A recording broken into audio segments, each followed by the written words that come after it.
Hey y'all, so I heard you loud and clear in the comments in my last Instagram reel and the last YouTube short that I posted on these guys right here, the Maidenhair fern. So many of you ask about tips and tricks, how to grow them outside, how to grow them indoors, how to overwinter them inside.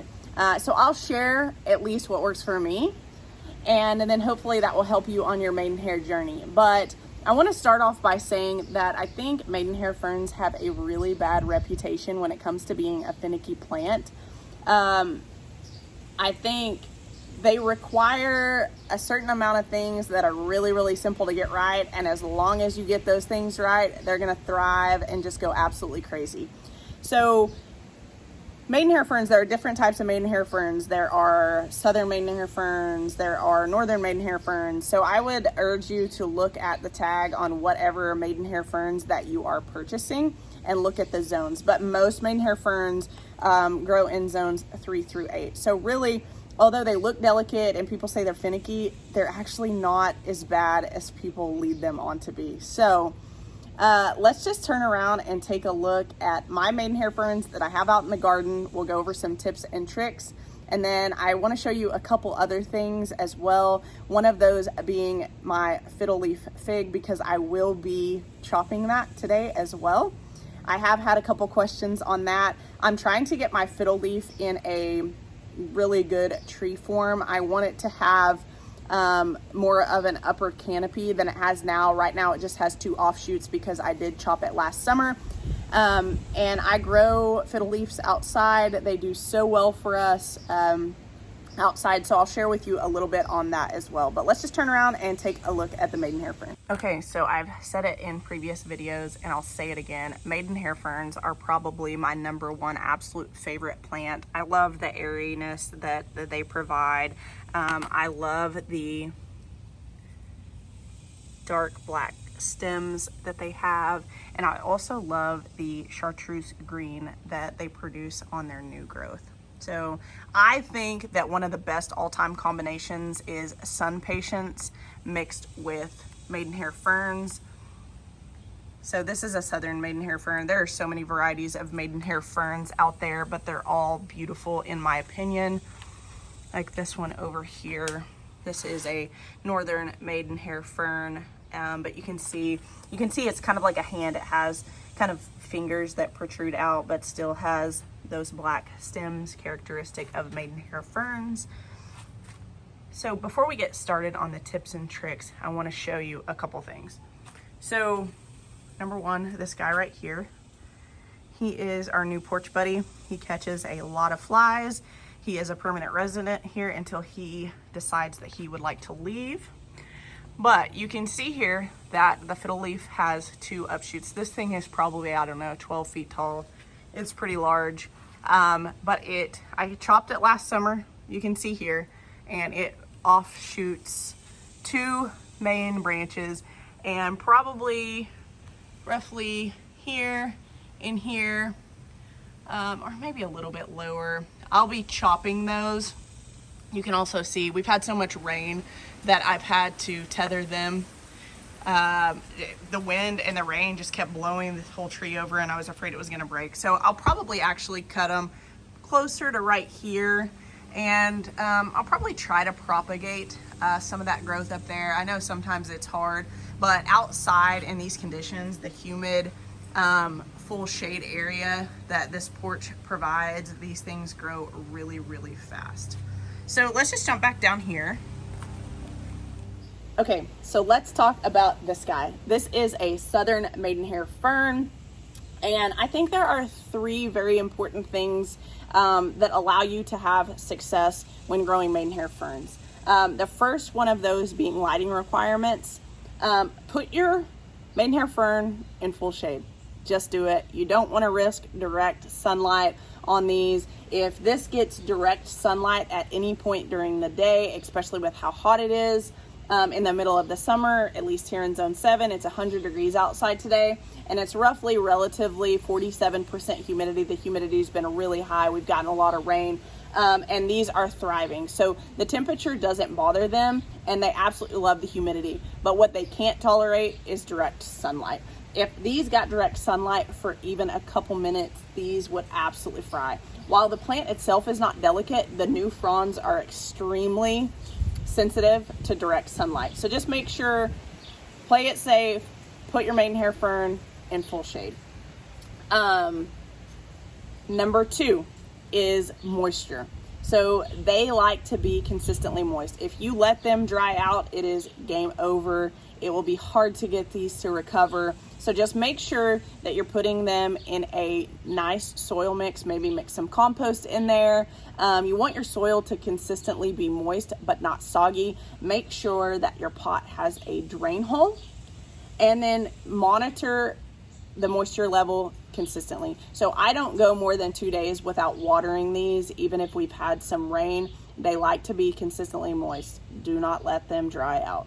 And number 3 is fertilization, which I don't think is super important. Maidenhair ferns are not super heavy feeders, and so I fertilize these guys about once every 6 weeks with a basic standard fertilizer. I use plant tone, but you could use whatever you wanted. So as far as outside maidenhair fern goes, really they're pretty simple. You just have to get those 3 things right, and really number 1 and number 2 are the most important pieces to the puzzle to get correct.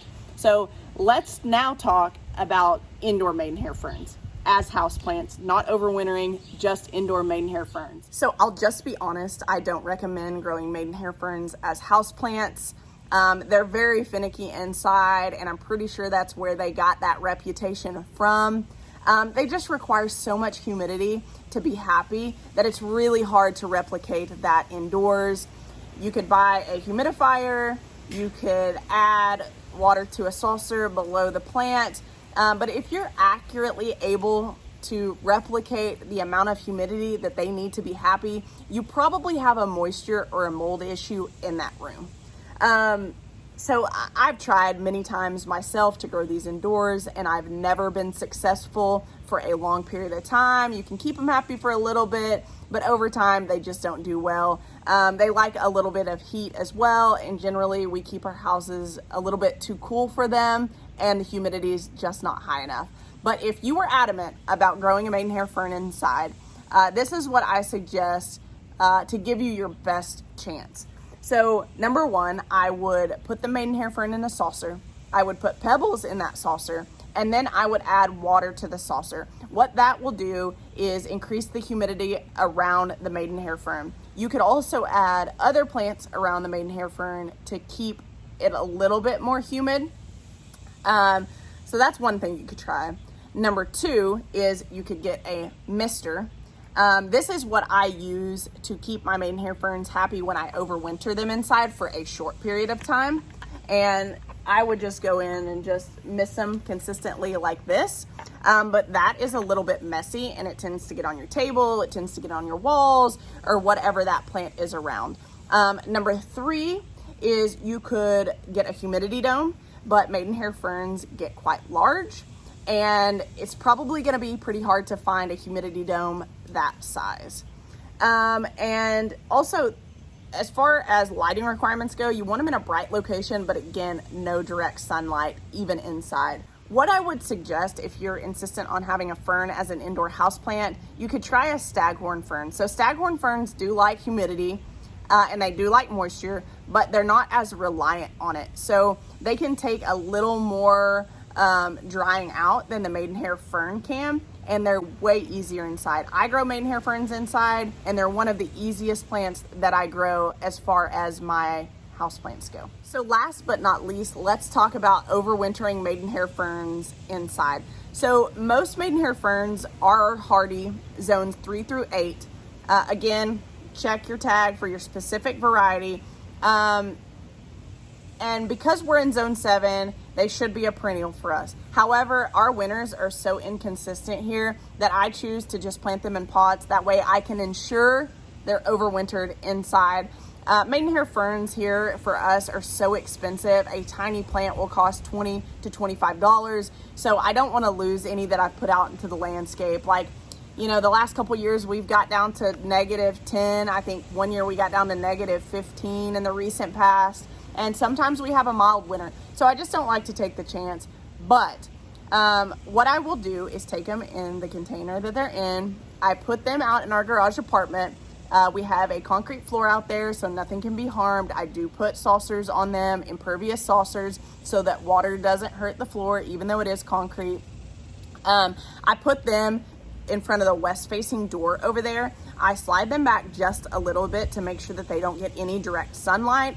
And then I go out there every day, every single day with my mister, and I mist the maidenhair ferns. I also check the moisture level every single day, and if any part of the top of the soil is dried out, I water them. Again, that is just a short-term solution for overwintering to make them happy. I do not fertilize in overwinter because they're not in an active growing season. So basically all I'm doing is making sure that I keep them moist enough to make them happy. If for some reason the temperature, as we're starting to climb out of winter, as the temperature starts to rise, I will stick them outside during the day and I'll bring them inside at night. They aren't tolerant to freezes, especially the new fronds. So yeah, as far as overwintering, there's nothing special. Really, you just have to make sure they have enough light and enough moisture, which goes back to the first two rules that I said would make you successful with maidenhair ferns: lighting and moisture. So that is all I have for tips and tricks on maidenhair ferns. I will link the video below that I recorded a while ago of me potting up the maidenhair ferns and giving a few tips and tricks on them. That way, if you want to check that out, you can. But let's turn around really quick and let's top the fiddle leaf. Okay, so one more time, this is what it looks like. I mentioned that I chopped here a while ago. I'm going to try to avoid wrecking the spider's nest down below me while filming and cutting this all at the same time. So my tripod, this thing is so tall that my tripod won't tilt this far up, but I want to show you the process. So what I would go in here and do is look at where my branching structure is and then figure out where I want new shoots to offshoot from. So I'm probably going to cut right above this node right here, and probably around the same height on this one right here. And while it may seem a little bit harsh, it will be worth it in the end. And this time of year is the time to do it, at least here in Zone 7, because as I mentioned earlier, when the humidity's high, they do really, really well here and grow really fast. So let's just get to it. Okay, I'm gonna chop it right here, right above this leaf node.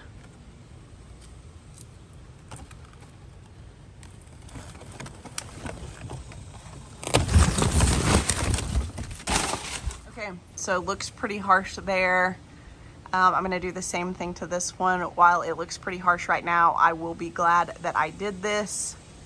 It's kind of like topping your flowers that you want to produce more blooms. Actually, it's not like that. It's just like that. It will produce more shoots, and the top of this fiddle leaf will become a lot more thick and lush and more of a standard form, which is what I'm going.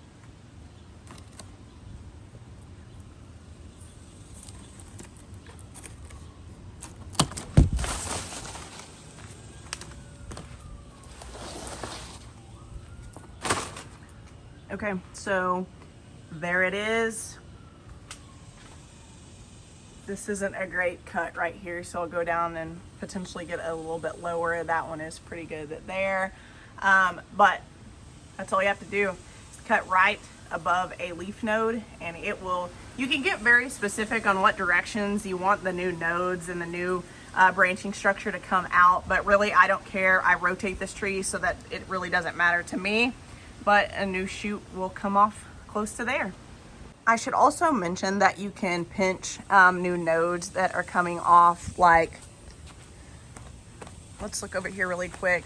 Like all of this new growth here that's on this, like if I wanted this to branch off in a different direction, I can pinch that off.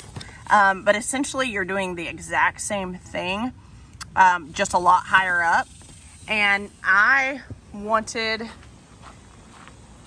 to take this tree down because eventually I want to strip all of these leaves up the trunk and have it in a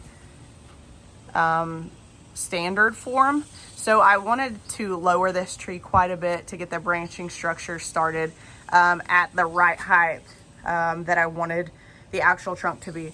And the more you chop like this, the thicker the trunk will get as well. So I'm hoping to have a very large, thick trunk, standard fig tree in a couple years. That is all I have for you guys today. I hope that you enjoyed this video. I would greatly appreciate it if you would like and subscribe, and we'll catch you in the next video. Bye.